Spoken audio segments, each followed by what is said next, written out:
there, my name is Lisa Fertig and welcome to Local Artisans. I'm happy to be here today to share with you my painting process. I've had the privilege of pursuing my passion in painting about the last 15 years. I'm currently teaching at the White Bear Center for the Arts and also at the Hopkins Center for the Arts. And this morning I thought I would share with you my painting process on a watercolor landscape painting. So usually the way I start my painting process is I have a color photograph that I use for inspiration. So this morning I will be doing a landscape of the Boundary Waters. I also think it's important after we have that color reference that we use a value study. A value study is the lightness or darkness of a color, and it helps us, it's sort of our roadmap to success. It helps us lead the viewer into the painting with the lightness and darkness of the colors. So today I always paint from the background to the foreground, and on my value scale always using our light values first, then moving into the middle values, and then ending with our darkest darks.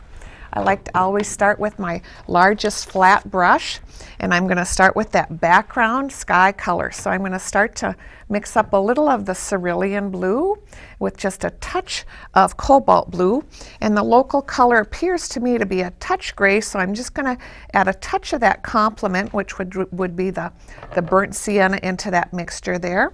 And then we're just going to start painting from the top to the bottom there.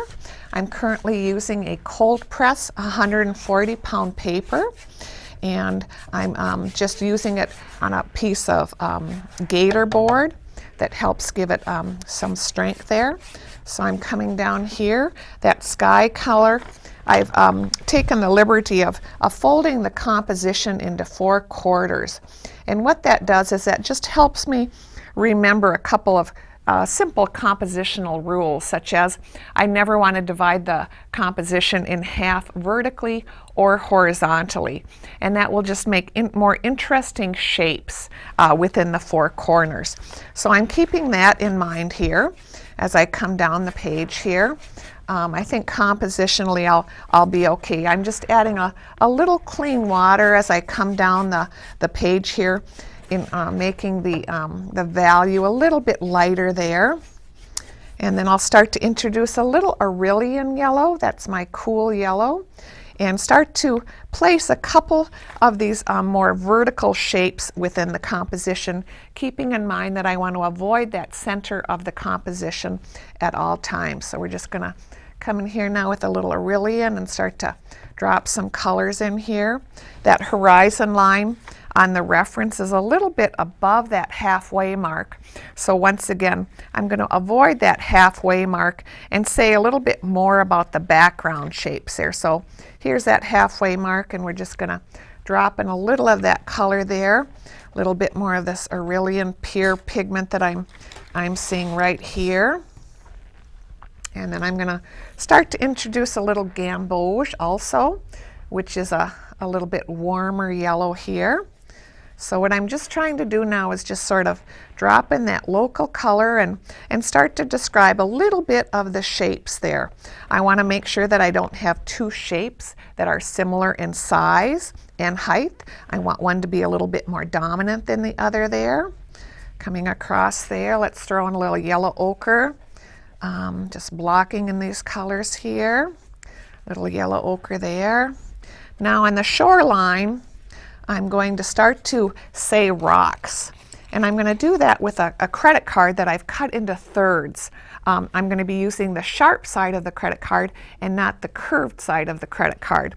And first I'm going to saturate the paper with some of that local color of the rock color. So what I see there is some burnt sienna and some cobalt blue. I'm going to start to define that shape. I don't want a lot of water on my brush. I want the pigment, you can see here, it's really bleeding into that next color quite a bit. So I'm just going to take a little bit of water out of the equation here. And I do that, this is a diaper that's been wrapped in with some sponges here. And this really helps control the amount of water in your paint brushes. So it really just gives you a little bit better feel for how much pigment versus water that you have on your brush there.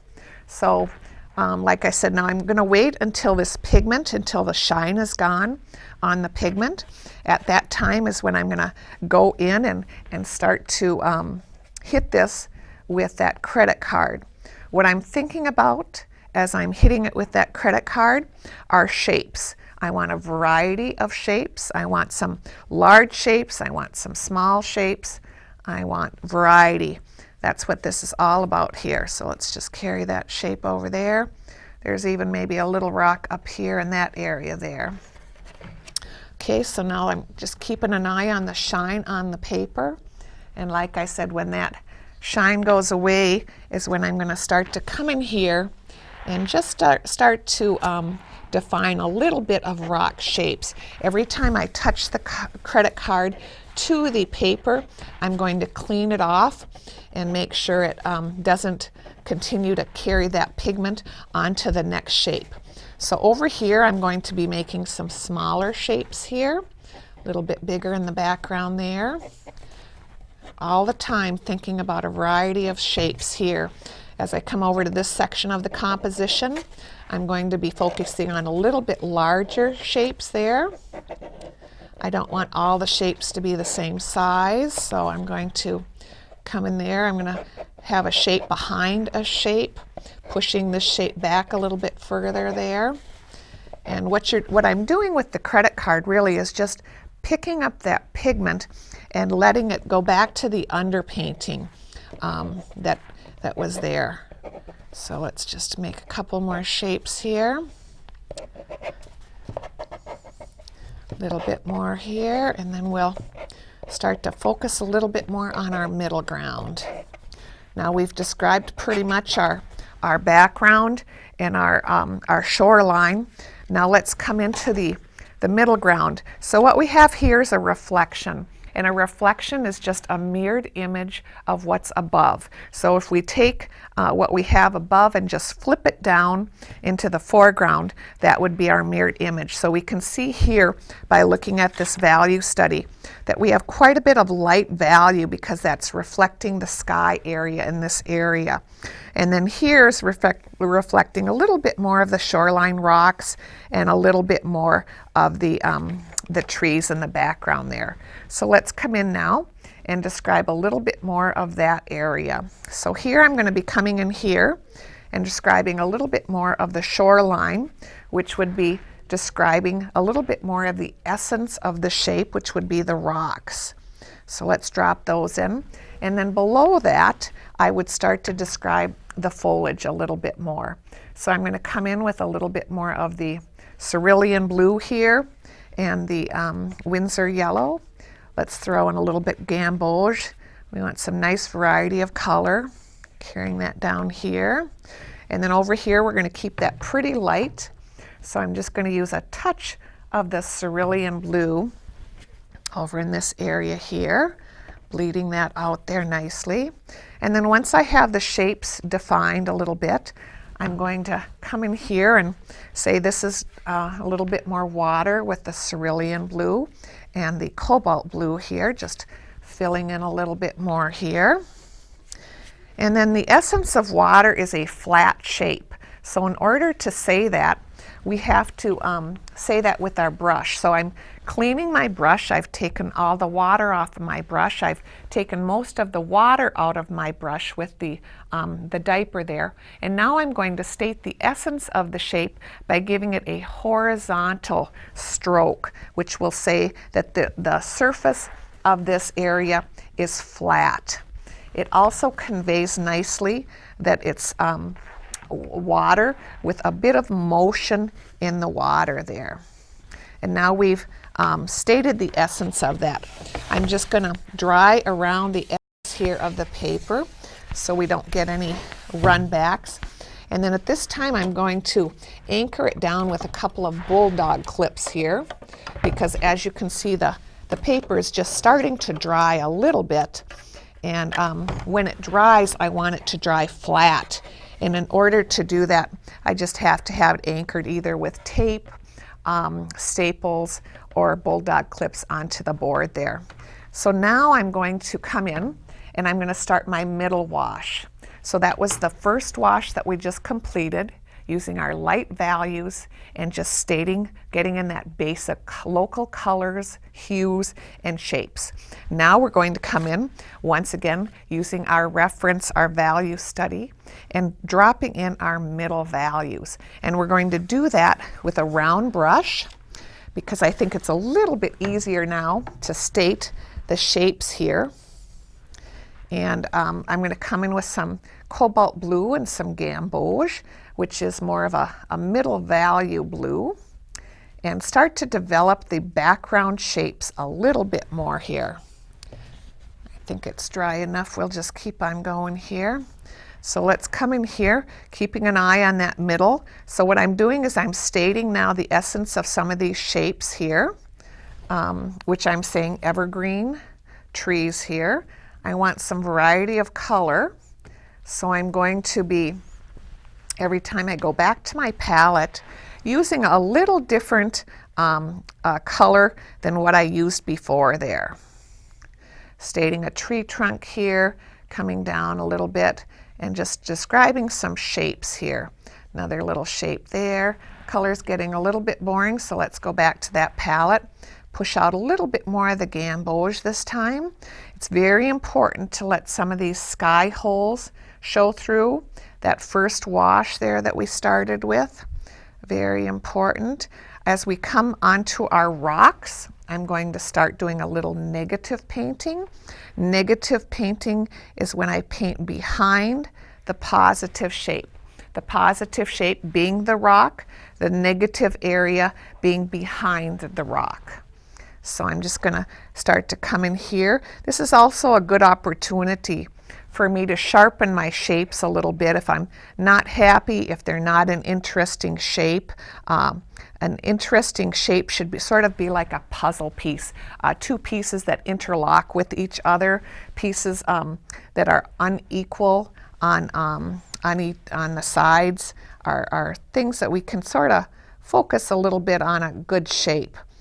You can always tell if you're using a good brush, because your brush will come to a nice point on that tip of the brush.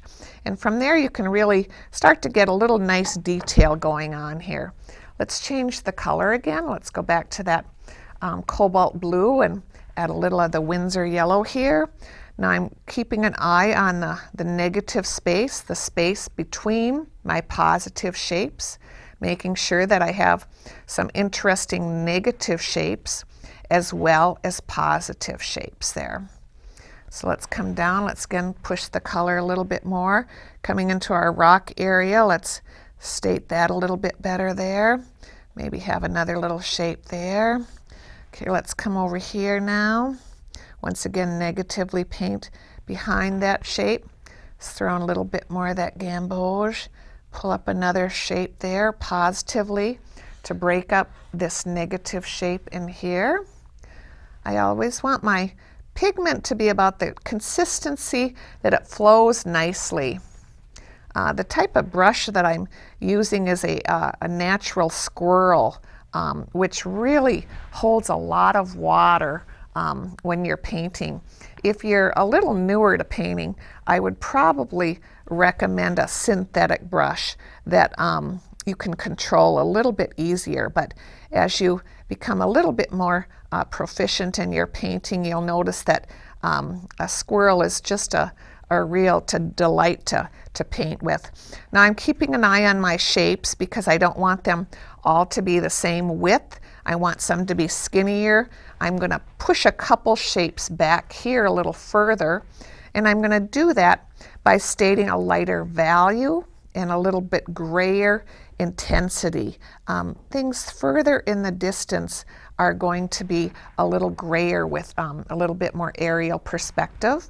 We gray things down using the complementary color of that color. So I'm just going into that little bit of burnt sienna there. You can see the value is a little bit lighter there than over here, which when it dries is going to tell the viewer that these shapes are just pushed back a little bit further there. As things dry, it dries about 20% lighter, your pigments, than when they're wet. So you also have to take that equation into the mixture of painting there. I'm going to just push a couple of little shapes back here a little further there. I'm going to maybe make this shape a little bit bigger here. Once again, coming around this nice shape here, negatively painting that, coming into there a little bit. Trying very hard to let that underpainting of that first wash show through. We don't want to lose all of our light values. That's very important, just to hang on to that. Now I'm going to take my credit card again that I created the rocks with, and I'm just going to come back into some of these shapes and pull out a couple branches just to give me a little bit more calligraphy on the shape. Maybe these could be some dead tree trunks coming up. I'm not really too concerned about what I'm saying, other than it's going to add a little bit more interest into that area there. So now let's come over here. Looking at the value study, we have some smaller, darker shapes, which will enhance this negative shape because it will be different from the negative shapes over there. So let's go back into that once again, that cobalt blue, gamboge, and describe some of these shapes here. So I don't want to lose this beautiful light value that I have here in front. So that's what I have to try to hang on to here. I'm going to come in here once again and negatively paint a little bit some of these shapes here. Coming in here, trying to look, I have this positive shape here. I'll come in here and describe that a little bit more with a couple of shapes coming off the edge here. As it comes down a little closer to the base of the shape, you will not have any sky holes or that, because usually it's going to be pretty dense in that area. So let's just come in here and state a little bit more of some rock shapes. I really like this color, so I'm going to try to preserve a little bit of it here. Back here, I'm just going to come in and drag up a couple of nice little verticals here. And what I'm saying with this is just a little bit of distant tree shapes in the distance. Color's getting a little bit boring, so let's throw maybe a little bit more of that burnt sienna into some of these shapes a little bit, adding a little bit more variety, adding a little bit more interest there as we come across this shape there. So now I'm looking at this shape and this shape, thinking I want to make them interesting shapes and different shapes. So I'm going to connect this shape with over here, maybe add just a couple of smaller little shapes back in this area here. I have to watch the height of this shape. All the shapes now are getting pretty similar height, which is a little bit boring. So let's push a couple more a little bit higher there and push our value.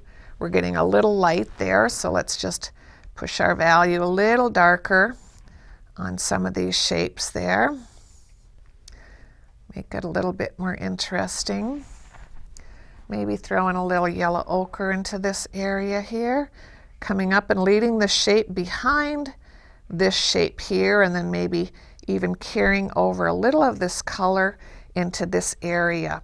That will help create a little bit of, add some, it'll just unite or sort of unify the painting a little bit if we can carry a little of this yellow ochre across the background as our eye jumps from the color. It just sort of will skip across there. I'm still not real happy these shapes there, so I'm going to push it a little bit further, just because we have nothing to lose if we don't like our painting. It's times like that we sort of need to take risks, because when we take risks, we can usually pull our painting out to what we like better than what we had. But it's always a little scary to sometimes take those risks.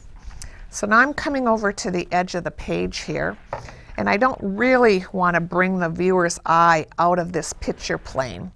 So once again, I'm going to go back to this grayer green color here, just pushing these shapes a little bit further into the distance, and we always want to keep the viewer's eye in the picture plane. We never want to bring them out of that picture plane there. So I'm just going to gray this down by adding a little bit of the complement and making that a little lighter value there by adding a little bit more of that water. There we go, that's reading good there. I'm going to soften this edge here. Edges are very important in watercolor. They can sort of make or break your painting. When you soften an edge, we always go from the light value into the dark value there. And we always use a clean brush with very little water. And I'm just going to hit that edge once, and you can just see how that just softens the edge versus a hard edge. So that's looking good. I would have liked to have left a little bit more underpainting within this shape here. I went in a little too soon, but otherwise it's looking good. So I'm just going to take my credit card here, checking that the shine is pretty well gone, and just pull out a little bit of that light value there onto the shape. A little bit more interest onto the shape. Maybe say some grasses are growing down here. Pull up a couple of those shapes there. Okay, I feel now the background, we've done our light values, we've done our middle values. That's developing nicely. Now let's start to focus a little bit more on our middle ground and foreground here. So now we're going to start to push this, looking back once again at that value study. We see quite a few dark values and middle values within the shape. So now that I really have some of these nice, beautiful evergreen trees described, I can start to do that mirrored image that I talked about. So let's go into an ultramarine blue and a gamboge here, and start to, what's a vertical there is going to come down and be a vertical here. Vertical there, so I'm just sort of dropping it down as that mirrored image there, giving me some direction there, and starting to fill in a little bit of the shapes. I'm pushing the value. Now this is still a middle value, but we're going now sort of converting over to the darker side of the value scale there. So let's add a little bit of the burnt sienna in a couple of these shapes. I'm seeing a little gamboge here. Let's drop a little bit more of that gamboge in here. Once again, I'm trying very hard not to cover up the entire background under painting. I want to leave some of these areas of light, which will make this a more interesting shape there. So let's continue on down here by dropping in some shapes here. So what's above is going to be down below here. A little bit more of that negative space going to be there. We have this nice big beautiful shape there, so I'm going to convey that here. Let's change the color a little bit. It's getting a little brown, so I'm going to go back to that cobalt blue and some gamboge here. Drop in a little bit more of that. Now we can see that pigment is pretty wet, so I don't want to come in right now and start to soften those edges. If I did, I would lose most of this shape. So I'm just going to wait until a little bit more of it sets up there, dropping in a little bit more of this shape there. Over here, I'm just going to state a little bit of the shape here by coming in and dropping in that shape, a little bit more of that there. Trying to keep the shapes similar size of the original shape there. Breaking this space up, this negative space up nicely with these positive shapes here. Trying to lock in a little bit of that local color here. I'm going to come in here, drop in a little of the evergreen shapes here, just stating a little bit of the essence. I have a little bit of that local yellow, that beautiful light yellow. I'm going to try to capture a little bit more of that in there. I'm going to do that with some cerulean blue and Winsor yellow. Since cerulean blue is an opaque color, it will really sort of sit on top there nicely. Just mess up these shapes a little bit there. Add a little bit more solid shapes. I'm going to state a little bit more of this rock color here along the shoreline. And I'm going to do that once again with the burnt sienna here and a little bit more of that cobalt blue. Over here I feel this is a little undescribed area of the painting. So I look back to my reference for information, and it's hard to tell on the value study. It looks like it might be some rock formation and maybe some smaller shapes in there. So I'm going to come in here and just start to maybe add a couple more shapes there a little bit, maybe some smaller rock formations along the shoreline. The other thing I want to be aware of is that this horizontal line that I've created at my shoreline, I want to try to avoid that because that will also bring the viewer out of the picture plane there. And I'm going to try to avoid that by adding some rock shapes closer to me in the foreground. And by doing that, that'll break up that nice horizontal line that I've created there. Let's maybe just carry this shape off the edge of the page there. Okay, now I'm just about ready. This is almost ready. The shine is going away. It's setting up pretty good for me to come in with my large flat brush that's slightly damp. I clean the brush off with the water, go to my diaper, and then I'm still using my paper towel to take off some of that moisture because I don't want to lose a lot of this here as I come across. Every time I touch the page, I'm repeating that process. It's still a little too soon. I'm losing too much of the image, so I'm just going to try to be patient. That isn't always one of my long suits, to be patient. But when you're painting in watercolor, you sort of have to learn to be patient. So I'm just coming in here, softening this. I want to try to hang on to this light value that I've created up there a little bit more. And we'll just come in here and hit a couple of these edges to soften them. Maybe bring this water over here a little bit to break up the space, a little bit more of a dry brushed almost. I sort of like these little areas of light coming through. So I'm going to try to hang on to that. Now I'm going to say there's a little bit more motion in the water, and I do that with a thirsty brush. A thirsty brush is using a flat brush. I'm cleaning the brush, taking most of that moisture off, and I'm just going to come in and lift up a little of that color to the underpainting.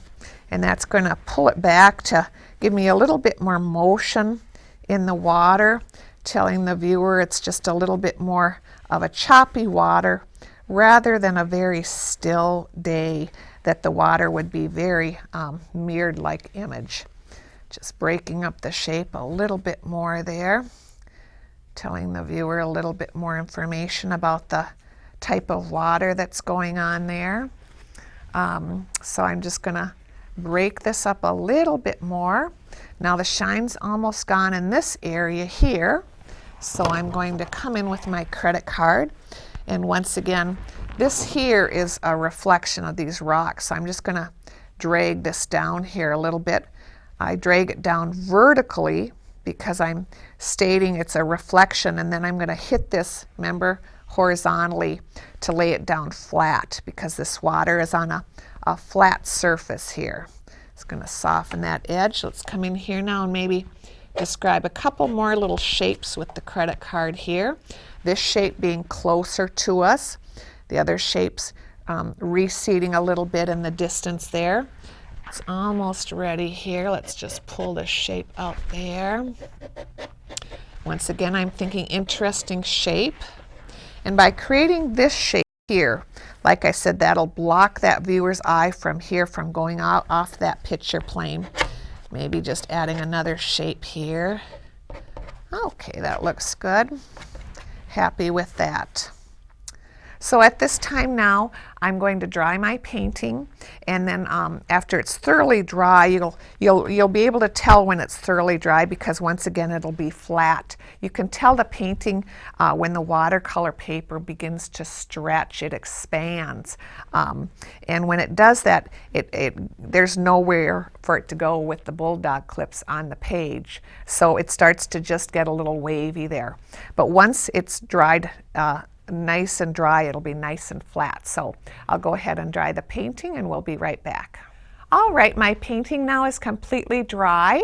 It's nice and flat, and now I'm going to proceed into my dark values, my darkest dark, which then I will have completed a whole realm from my lightest light to my darkest dark of values, and you'll have a real strong painting when you can push each of those values, your lights, your middles, your darks.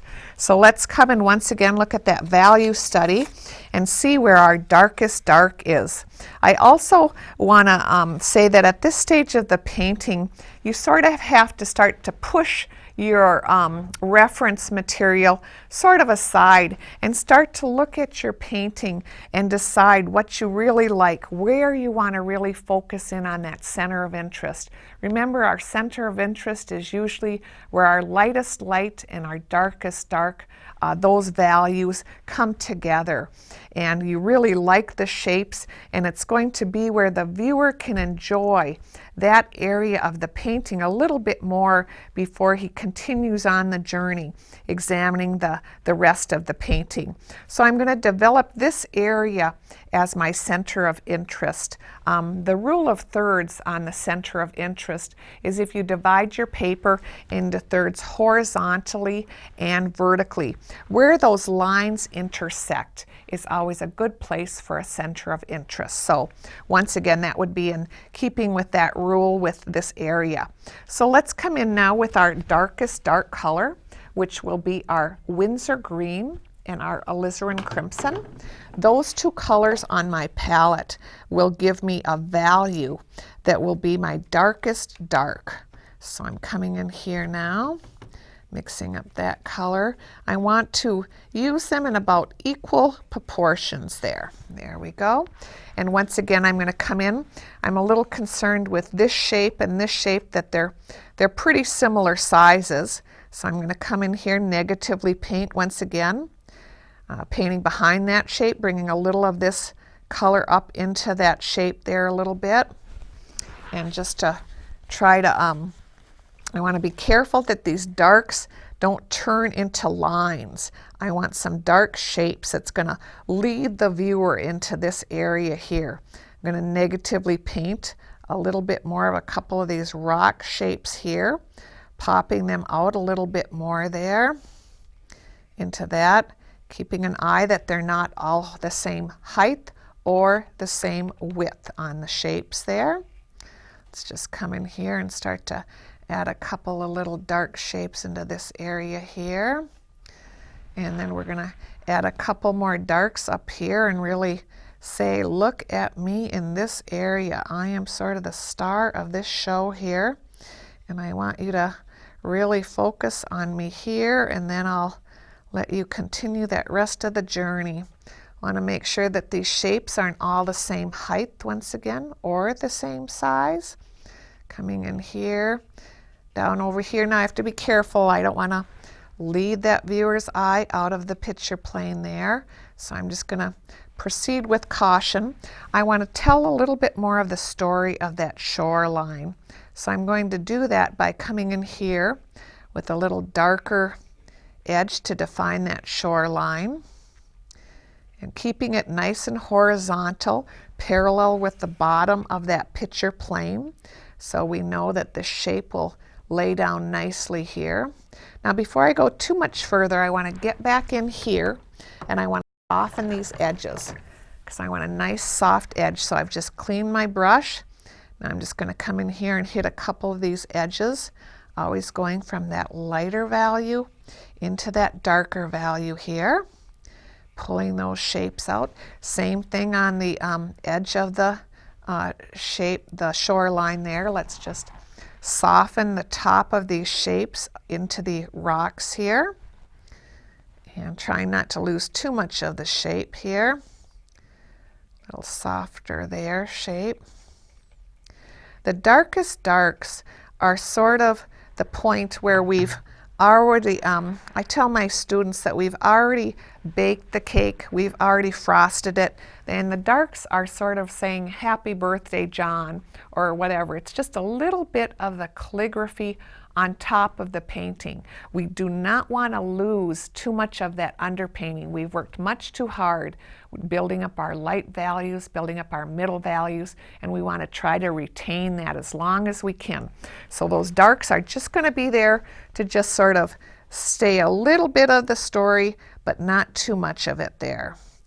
Once again, saying these rock shapes, telling a little bit more of the character. Now on these nice, big, beautiful tree shapes, I'm just going to be adding a little of that dark shape at the base of the shape there, because where the light is coming from, they would be lighter in value on top of the shapes there. Connecting a couple of this dark shape with this dark shape.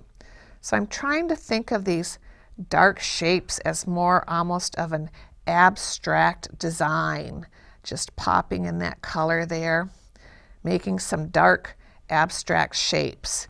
Let's push a little bit more of the burnt sienna, in fact, into this dark a little bit, just to make it a little bit more interesting as we come across.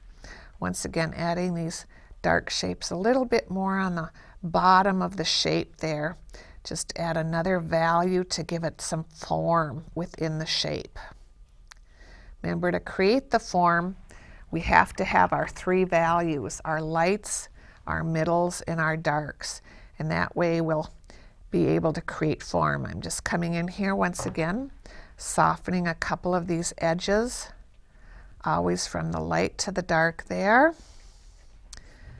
Keeping an eye here. I don't like this line over here, so I'm just going to soften that up a little bit, getting a little bit of a hard edge there. So let's just come in here and get rid of that. Let's come in and drag our credit card, tell the story of this shoreline a little bit more there by just giving a little bit more of that horizontal line coming across. Once again, over here, I don't want to use that same dark, so I'm just going to push a little bit more of the burnt sienna into it and just add a couple of little shapes there. Let's pop out this nice, big, beautiful rock shape here by negatively painting the shape. So at this stage of the painting, I'm giving the viewer a little bit more information to figure out the story, but the viewer doesn't need to be told everything. It's nice if the person viewing your painting can use some of his own interpretation into some of these shapes there. Just softening these edges. Wherever we have soft edges, that will help calm that area down.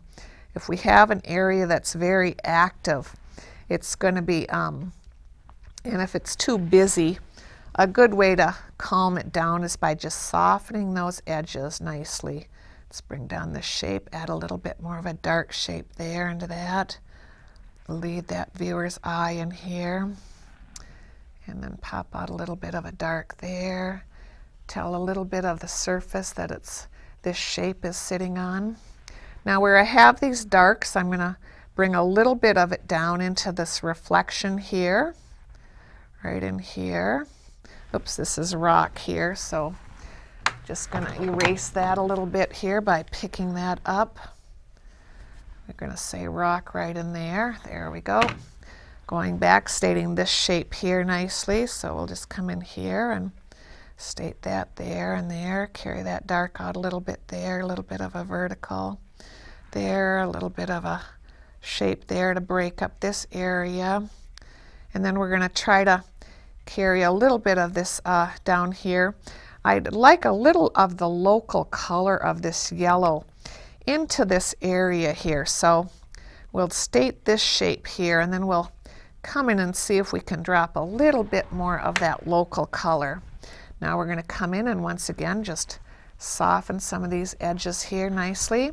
My brush is just damp enough to soften the edge. As you can see, I don't have much water on the brush. Want to keep it pretty nice and soft.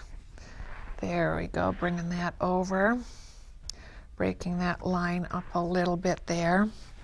So because I want a little bit more of this local color, I'm going to use my stencil brush, and I'm wetting it, and I'm just going to come in here and erase a little bit of this. Every time I erase, I'm just going to blot, pick up a little bit of that, always rotating the paper towel, otherwise I will embed this pigment back into the watercolor paper. So I'm just always trying to come in here and change that there. Now I've gotten back to the white of the paper where I can come in now and drop a little bit more of that local color in there. So let's come in with a little bit more of that Winsor yellow, because it's a pretty bright yellow there.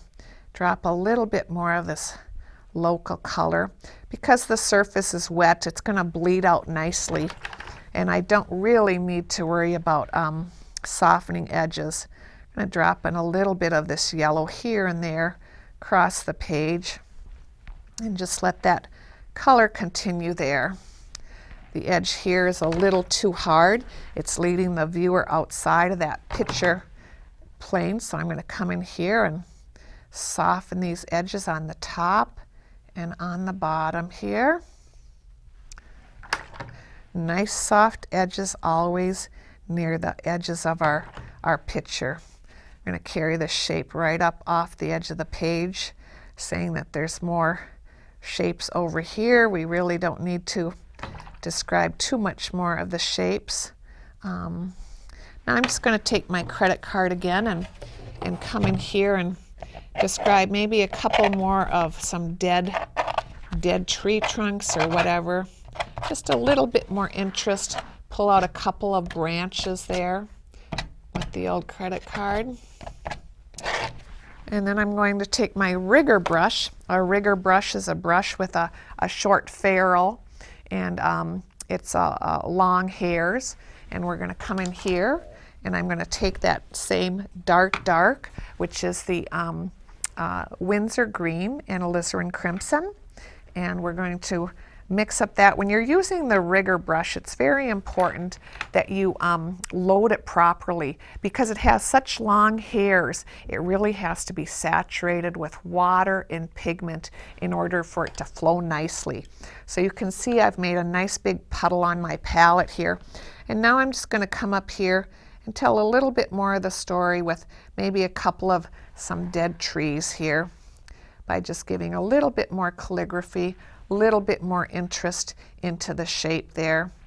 As the shape comes down a little bit more, it's going to get a little wider. I'm going to put a little bit more pressure on that rigger there, and that's just going to create a little wider stroke there. This is also, by bringing a nice dark into this area here, it's also going to push those receding values further back and bring the darker values closer up to us here.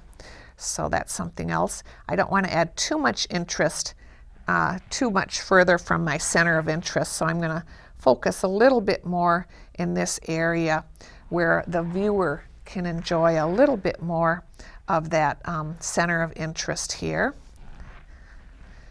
And I think now is the time that I sort of start to look at the entire painting as a whole, judging the values, judging the shapes, seeing if it's reading right,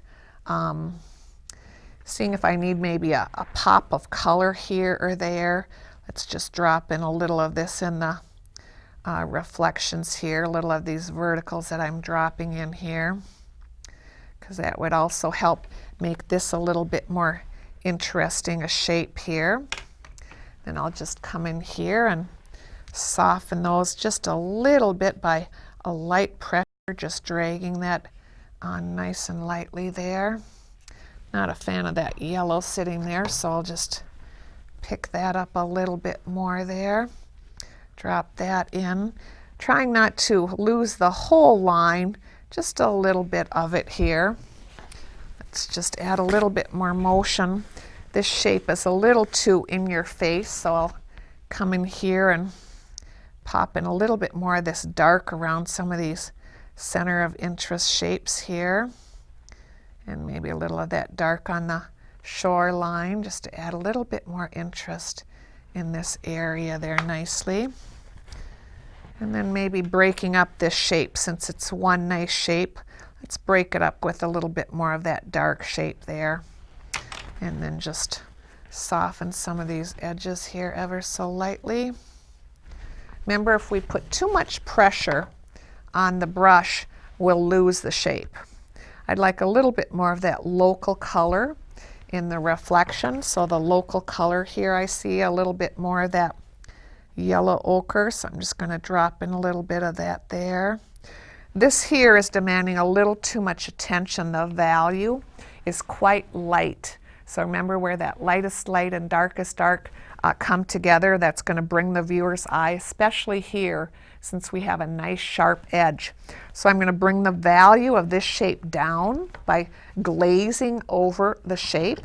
Glazing is a term meaning where there's an existing layer of watercolor wash. I'm going to glaze another layer of pigment over the existing.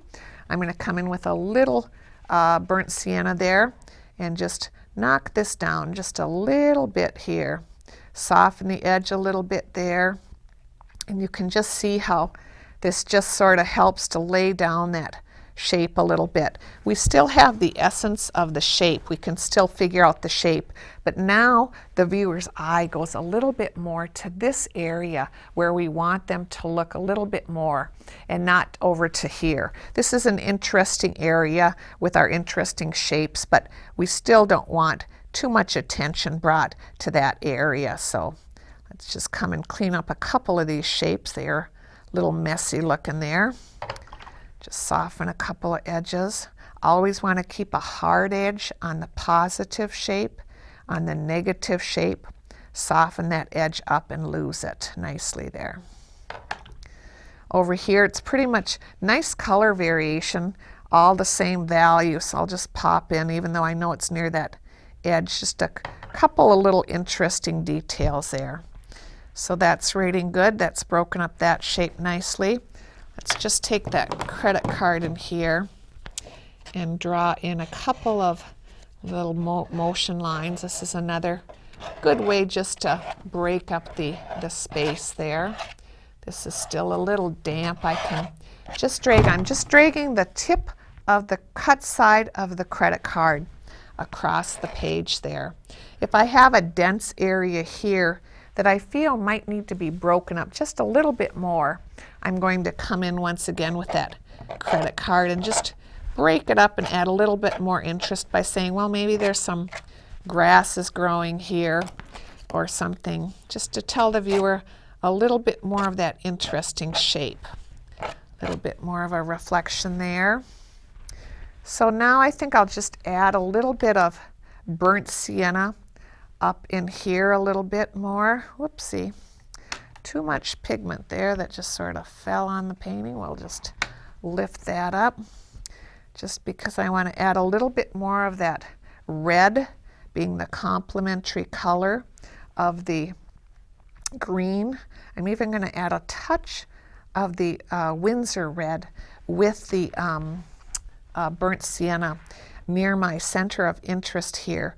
And that's always a nice way to get that viewer's attention even more into that center of interest there. So we just have to make sure where we do it in one area of our painting, we want it repeated in a couple other little areas. While I'm doing this, I also want to be aware that it's a shape, so I don't want it all to be the same shape. I want it to be a variety of shapes there. I want different sizes, and I'm always thinking that. So as I'm going across here, I might be adding a little bit more of that burnt sienna there, adding a couple of branches here or there into the negative space, just breaking it up a little. But I really want to have that pop color focused just a little bit more in that area, as not to take the viewer's eye out of the picture plane there. So this is the time I would put a working mat on it, get back on it, and just really judge my values and my shapes and sort of tweak the painting from a distance. So thank you so much. It's been a pleasure painting with you today.